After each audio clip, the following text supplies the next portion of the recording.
Okay.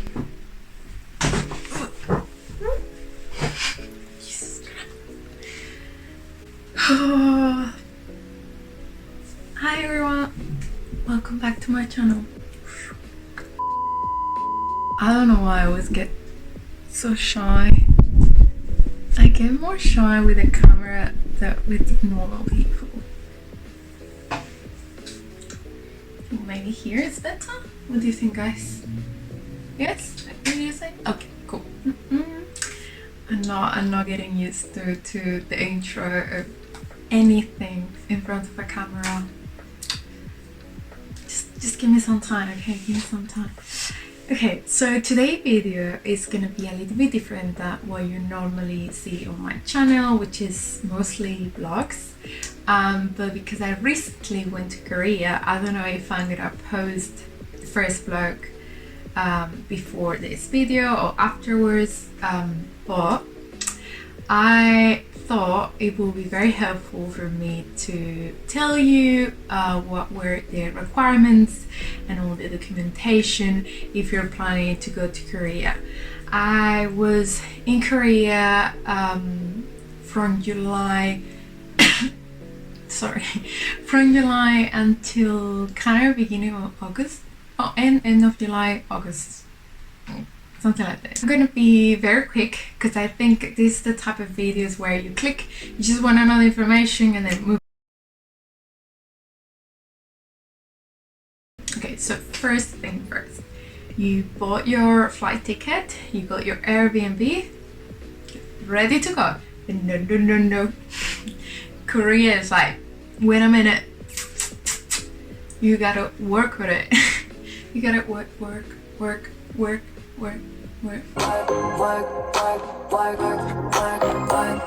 Okay, come back. I'm gonna talk about my experience and the things that I did in order to get ready and get all the documentation for me to travel to Korea. As of July, you don't need to self-isolate yourself when you arrive to Korea.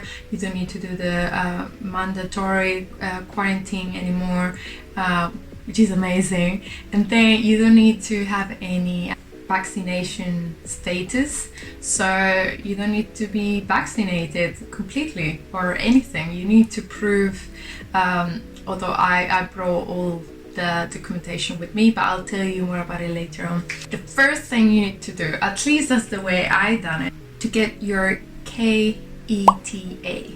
Okay, I'll try to leave all the links down below so it's easy for you guys. You can just like click and do it as quick as possible, because I know you're gonna leave for last minute. I see you. I see you. No packing like the night before or like the same day. No, which is kind of like a visa. It's not a visa, but basically you need this document in order for you to get to Korea. So you do this, very easy. You have a small fee and then you'll get a response in like a few days or a week. I would suggest you to do this as soon as possible. As soon as you get the flight ticket, let's get it done. So then they will send you a document confirming that you're being accepted, and you just have to print this document and then just put it on the piles of things you need to print. By the way, this was my first time in Korea, so it was a lot to digest. I mean, in terms of what the things you need to do because of COVID and just being there. If anyone wants to know about my experience in Korea, let me know. I'll make a video about it. I don't know if that's something interesting. I can try. Okay, back to the video. Oh my god, I was trying to make it as quick as possible. I'm trying. Guys, hold there. Believe in me, please. So the next thing you need to do, fill out a QR code. Is it Q code or QR code? I don't know. I keep on getting like messed up. Let's Google it, right? QR code. Yeah. Q code. Why do I keep it mixed up with the QR code? You can't get your code, your Q code, until you get your COVID results back. You can choose between a PCR or an antigen test. I chose antigen because it was cheaper and quicker, more convenient for me. PCR 48 hours, and then antigen is 24 hours. Within 24 hours, you can start though. You can start to fill out the code online with your personal details. We'll ask you a bunch of questions before, and then you can come back to it. And then once you get the result, you just add it. I'm gonna try to show you because I had a lot of trouble with the QR code. Gosh. Well, when I say QR code, you know what I'm talking about, the Q code. Because the website, and I don't know if I'm the only one, but if you do in Korean, I think you're gonna be fine.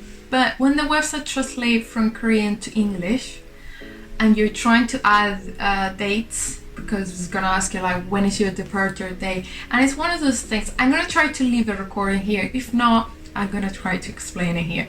But it's one of those things where you got a calendar, you have to pick the day, right?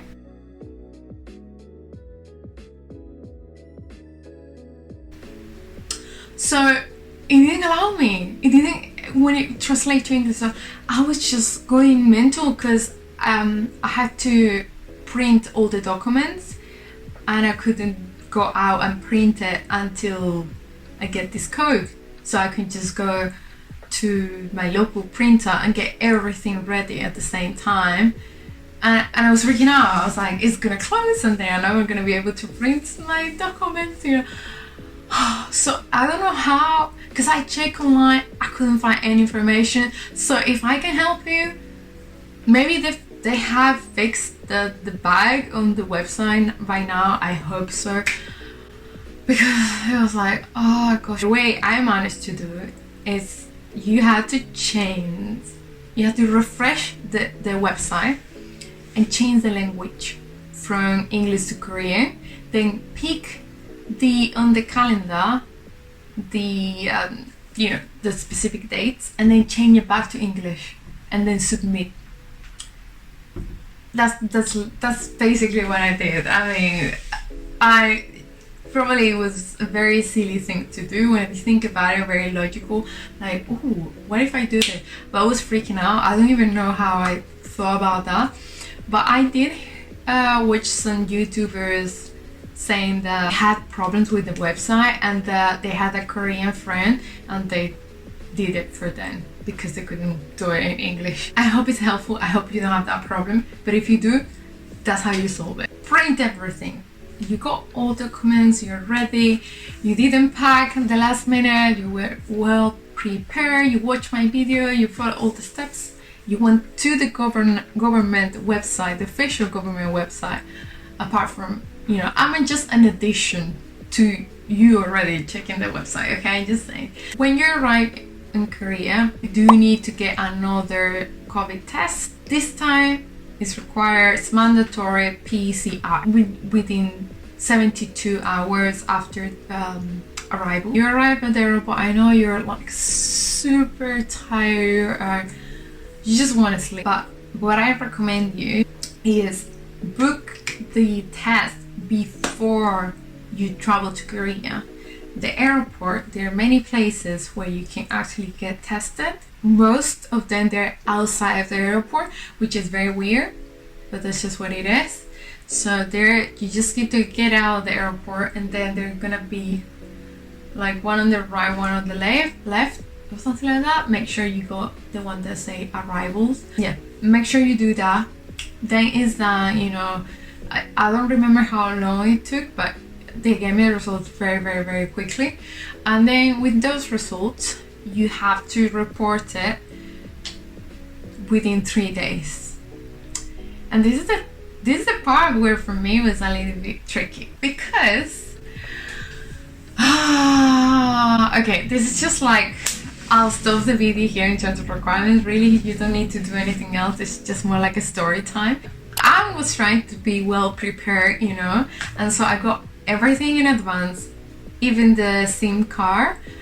There's so many websites where you can get your SIM card. I personally found it very useful. There's Wi-Fi everywhere, but I feel like safer if I know 100% gonna have internet on my phone. There are different places where you can collect the SIM card, and I got a SIM card for the whole trip. You need to have your phone unlocked. Okay, I personally, when I bought my phone, I believe this was long time ago. My phone is the best because it lasted the longest ever. I believe it was unlocked. I arrived at the airport. Very much, they don't speak English very much, and my Korean is very basic. So yeah, I can understand a few words, I can like have a few sentences, but not to the level where I had to like explain things and like, no, I wish. One day I'll get to that level, not yet. But so yeah, I went to these ladies that, you know, their job is literally that. Like the place at the airport, they only do like SIM cards and like portable Wi-Fi thing that you can carry around. We built the SIM card and it doesn't work. And I'm like, oh, I'm gonna turn it on, turn it off, you know the old trick. Doesn't work, turn it on, turn it off. And that's it, solved. Thanks me later. No, but you know, I was like, yeah, it's gonna work. I was confident. And so we tried like literally twice. Like I turn it on, turn it off, try it. And then the girl is like, doesn't work. I think your phone is broken. And she gave it to me. And she didn't even like, oh, why doesn't, like, that doesn't make sense. It should work, right? Like, let's try something different. Or, you know, I have another customer, because they probably have a ton of customers. And I know the only one with this problem. And no, she just gave up. She just like, yeah, it doesn't work. We try once or twice, doesn't work. And she kind of like lifted it, and I was like, I'm pretty sure that my phone is unlocked. She wasn't rude or anything, but I was like, girl, I need your help. I was just so tired.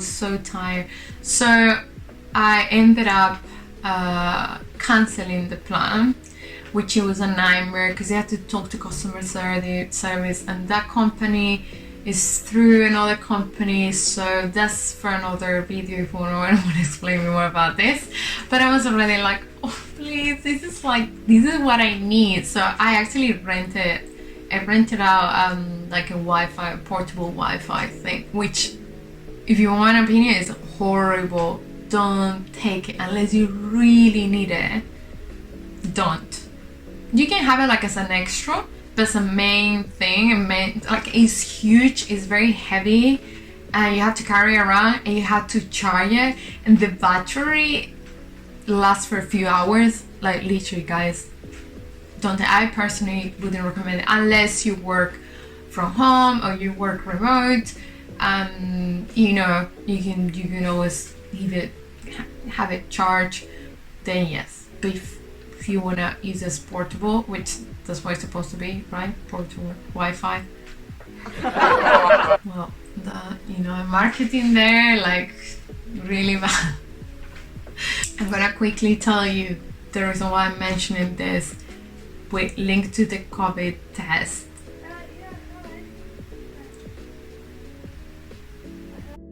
Okay, sorry guys, someone was talking outside.